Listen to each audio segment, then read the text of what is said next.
Eva's red flower. Morning whispers. The sun was just beginning to rise, casting a soft golden hue across the quiet city.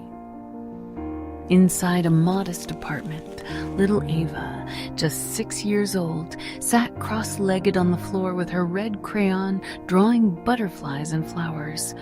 Parsa, her playful 4-year-old brother, twirled around, pretending to be a cloud floating in the sky. Their mother, gently folding blankets nearby. With love in her eyes, she knelt beside them. "When you grow up," she whispered softly, "promise me you'll make the world better, kinder, softer, more beautiful. Like your drawings, Ava, like your laughter, Parsa." They didn't fully understand, but they smiled and nodded. It was a peaceful moment, quiet, full of warmth and innocence. Suddenly, a low rumble disturbed the stillness. It began like distant thunder, subtle and strange. Ava looked up from her drawing, confused. Parsa froze mid-spin and clung to their mother's skirt. "Mama, what's that sound?" he asked. Their mother's expression shifted, her eyes clouded with worry. She moved to the window and peered out. "Jets," she whispered. "They're bombing again." The rumble grew louder. Outside, screams echoed. People were rushing, shouting. Their father burst through the door, his voice sharp. "To the shelter." Now, in seconds, crayons were forgotten, play was replaced by panic, and innocence turned to fear. The family grabbed each other's hands and ran. From the window, the once blue sky was now sliced by gray metal birds, fighter jets flying low, leaving trails of smoke like scars. The roar of engines filled the air, followed by deafening explosions. Boom! The entire building shook. Windows shattered, walls cracked, and dust rained down. Sirens wailed. Ava screamed. Her mother covered her children with her arms. The city was crumbling, but there was no time to grieve, only to survive. Their father pulled them toward the stairwell. As they joined the stream of terrified neighbors, Ava glanced back at the window. Her flower drawing lay still on the floor, half finished. The butterflies would never be completed. Down the trembling stairs they ran, barefoot and breathless. Around them, mothers clutched infants, children dragged broken toys, and elders leaned on strangers for support. Finally, they reached the underground shelter, a cold, dark space filled with panic and silence. The smell of soil and fear hung heavy in the air. Dust clung to their clothes, their hair. Parsa was crying now. "Mama, I'm scared," he whispered. Ava wrapped her arms around him. Their mother kissed their foreheads, trembling. Another explosion boomed above. The shelter shook. People prayed. Phones flickered in the dark. And in that silence, the sound of a child's sob became the only constant. Ava sat silently, her arms around her brother. In her mind, she saw their home, her crayons scattered, her drawing left behind. And then she saw it, her red flower. She imagined it falling from the shelf when the bomb hit. She imagined it shattering. "Even your flower is broken, Ava," Parsa sobbed beside her. "Even that." Ava held him closer, pressing her face into his hair. "We'll make a new one," she whispered. "We have to." The shelter remained still, except for whispers and muffled cries. Ava noticed a girl in the corner hugging a trembling cat. An old man prayed quietly. A teenager scrolled endlessly on a nearly dead phone. There was no light, only the flicker of a single candle near the wall. Their mother took that moment. She pulled her children close. And despite the tremble in her voice, she sang their lullaby. "Sleep, little stars, sleep tonight. Even the dark will turn to light." It was cracked and quiet, but it held the shelter together, threaded with love. After her song, their mother leaned in close to her children. Her face, pale with worry but filled with love, framed by the glow of the candle. She whispered,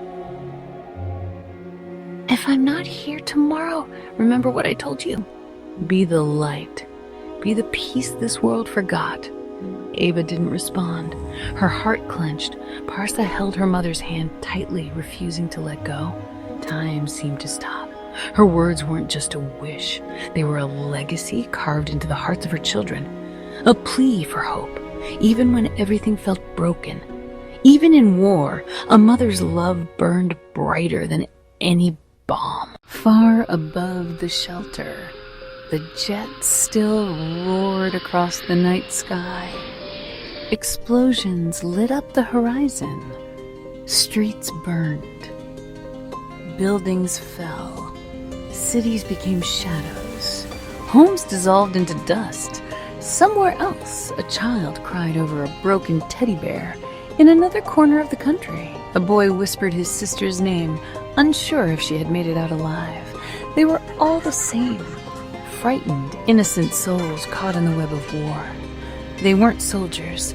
They didn't choose this. All they wanted was to play, to laugh, to grow. But instead, they learned to hide, to run, to remember the sound of sirens. In the dim light of the shelter, Ava reached into her pocket. Somehow, one red crayon had made it through the chaos. She looked at the rough wall beside her and, with trembling fingers, began to draw. A flower bloomed in red, then a sun, a small home, and finally, a smiling mama. Parsa watched, wide-eyed. "That's you," she whispered, pointing to the flower. "And that's us." He nodded, then smiled, just a little. In a world of ash and silence, a crayon brought color, a flower brought courage. Ava was rebuilding stroke by stroke. Somewhere far away, people in polished suits sat in rooms with clean tables and silent screens. They argued about borders, about powers, about politics. But they didn't hear the cries echoing in shelters. They didn't see the cracked crayon in Ava's hand, or the boy mourning a broken flower. But maybe they should. Maybe if they saw what war really stole, childhood's lullabies, hope, they'd remember. They'd remember what it means to be a parent, to be a child, to love, to lose, to dream. And maybe, just maybe, Eva's red flower would bloom not from rubble, but from peace we still have time to choose. The shelter was crowded and dim. Dust floated in the air like lost memories. Ava sat quietly, her red crayon clenched in her hand. Across the room, a girl held a kitten close to her chest, whispering lullabies that were too old for her young age. Parsa leaned against his mother, eyes wide, heart thumping. A boy with scraped knees drew tanks on the wall, not knowing what they meant. The air smelled of soil and fear. And yet, somewhere in that silence, hope breathed. Mothers held their children tighter. A woman shared a piece of bread. Ava closed her eyes and whispered, "Mama, if the world forgets us, will the stars still remember?" Ava found a torn notebook in the corner. She opened it and began to write with her crayon. "Dear world," she wrote, "please stop breaking. My brother is too small to understand, and I miss our flower. We didn't do anything wrong." Parsa watched her, his lips trembling. He drew a sun in the corner of the page, its rays touching the words like a blessing. They folded the paper and placed it near the candle. "Maybe the wind will carry it to someone who can help," Ava whispered. And in that moment, the flicker of the candle made it feel like the world had paused, just long enough to listen. Echoes of laughter in a moment of fragile peace. Ava started to hum a song her mother once sang while hanging laundry. It was soft, barely a whisper, but it traveled through the shelter. A young girl giggled. A father smiled faintly. Even Parsa danced in a small circle, pretending to be a butterfly. For a heartbeat, the shelter became a home again, filled with echoes of laughter, not bombs. Children began drawing on the walls with charcoal and crayons, houses with gardens, skies with rainbows. Their art didn't hide the war, but it told the world, we are still here.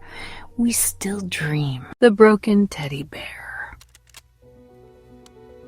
A little boy named Sammy cried silently in the corner. His teddy bear was missing an arm, its eye dangling by a thread. Parsa walked over and offered his toy truck. "You can borrow it," he said, "until your bear feels better." Sammy nodded, his tears softening. Ava tore a piece of her scarf and wrapped it around the bear's arm like a bandage. "Now he's a brave bear," she smiled. Kindness bloomed quietly in the shadows. Even in war, children taught the world how to heal with simple gestures, with shared toys, with tenderness. The day the light returned, the candle finally burned out, leaving the shelter in darkness.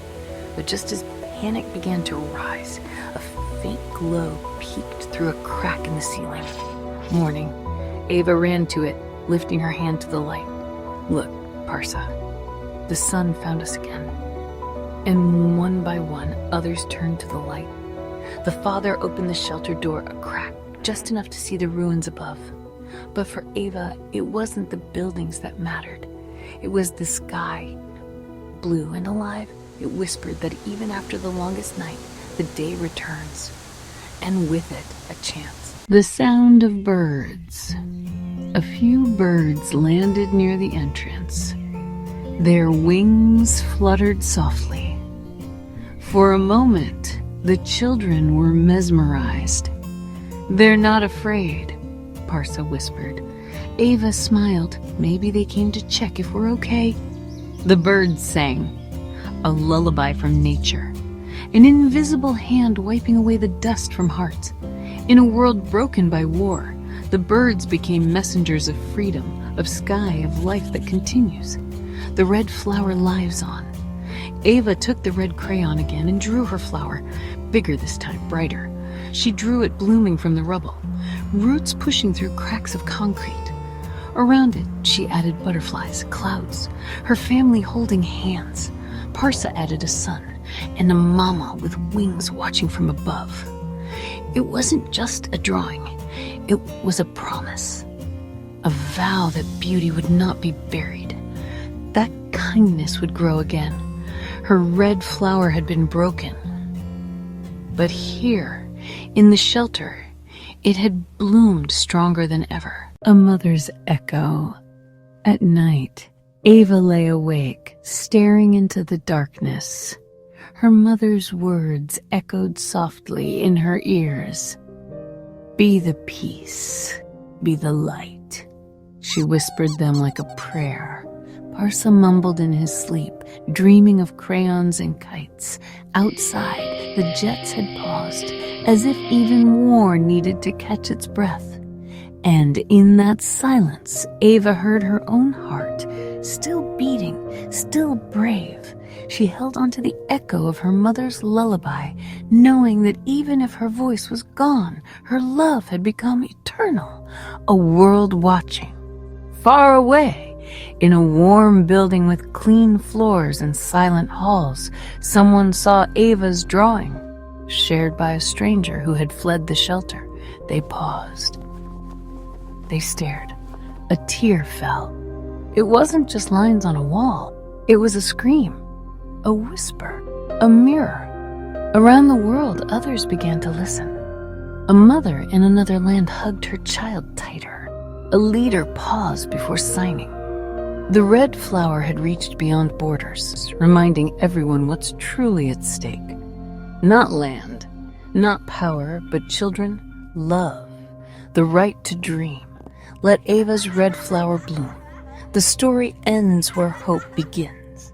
Ava, Parsa, and the children of the shelter stood together under the open sky. The war had not ended, but their spirit had not been crushed. They were still drawing, still singing, still hoping. One day, Ava whispered, "We'll plant a real red flower, and it will never break." Her crayon may fade, but her promise will not. Let this be more than a story. Let it be the call that moves mountains, that melts hearts, that brings silence to the sky. Let Ava's red flower bloom, not from rubble, but from peace.